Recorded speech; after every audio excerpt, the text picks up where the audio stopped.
Phil, thank you very much for attending MESA 2016 and supporting the MESA 2016. How did you find the conference? I thought it was fantastic. I've, as you know, lived and worked in the Middle East twice in the last 15 years.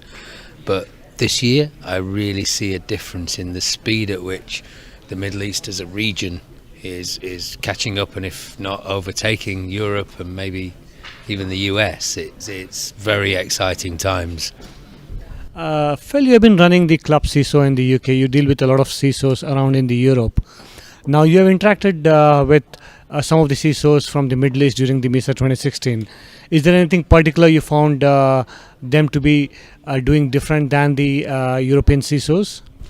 So I definitely see a difference, a positive difference in the speed, and maybe this is related to the money that is available to the CISOs in the Middle East as opposed to the European CISOs, but the speed at which the Middle East CISOs can react to things and put in place a change that would be a massive project in the UK or Europe, but here can just be eaten up and done in a matter of weeks.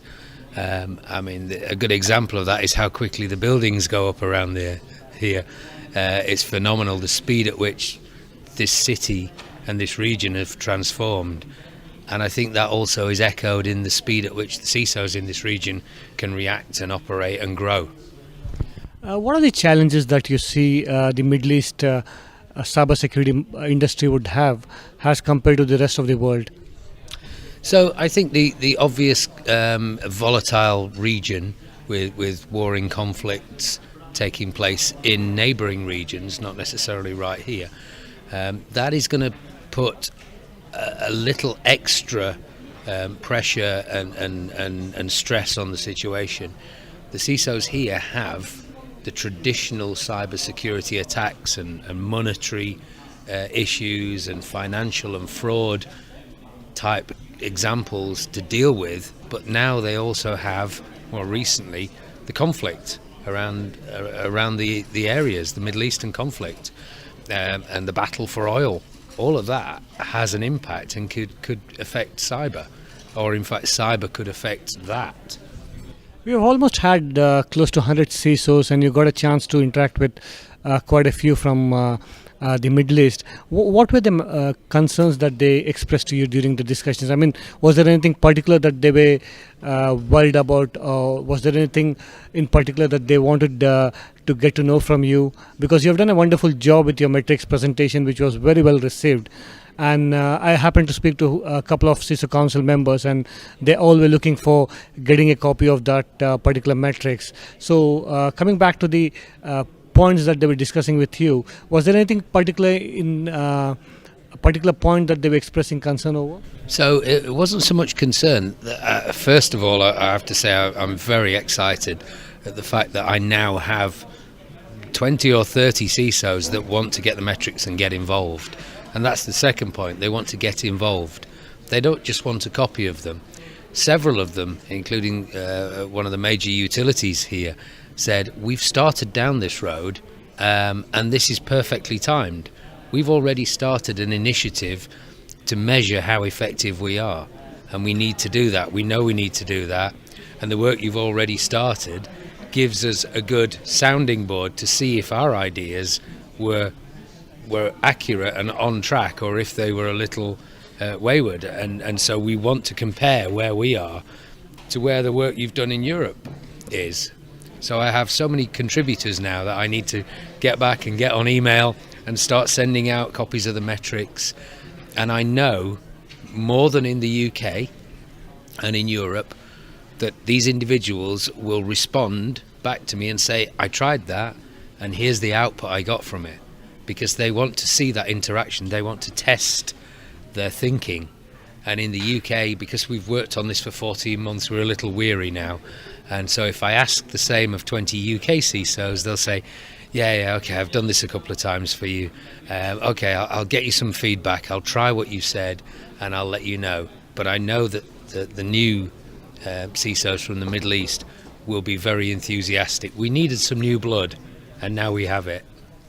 Women empowerment is a topic that's being discussed globally, and we happen to have some a decent number of women CISOs attend the CISO 100, and we almost had like close to 10 CISOs who are being awarded women CISOs. Do you think, in particular, getting more women CISOs into the security would add more value? And what exactly do you think should we be doing as CISO Council to promote this among the women CISOs in the Middle East and globally? So what I would say, and this may come across as harsh, is in the Middle East, yes, we do need to promote more women in security, more women in IT in general, because of the region.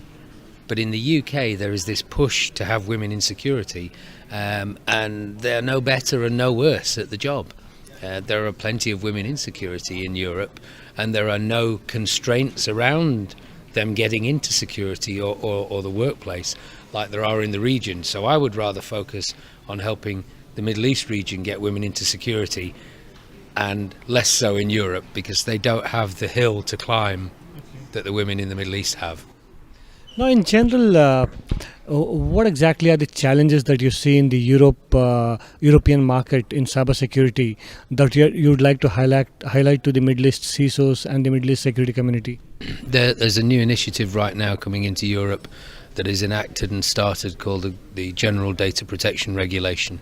It replaces the Data Protection Act across 28 implementations that it has been deployed right now, and it brings some parity.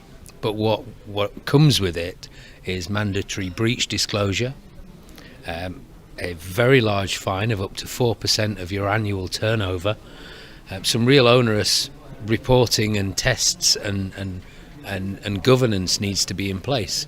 And I think in Europe, and we've done a survey and we've found 3/4 of businesses haven't considered what GDPR means to them yet. And the clock's ticking. They've only got less than 2 years to have all this in place. So I think they're going to have a big wake-up call. They're going to realise there's a mountain of work to do with regard to this. It's a regulation. It's not a directive that becomes law in the individual countries. It's a regulation from day one. It's law from day one. So we're not very well prepared in Europe for the GDPR. Phil, thank you very much for attending MESA and supporting MESA 2016. Hope to see you back in MESA 2017. Pleasure. I hope you invite me back next year. Thank you very much. Thank you.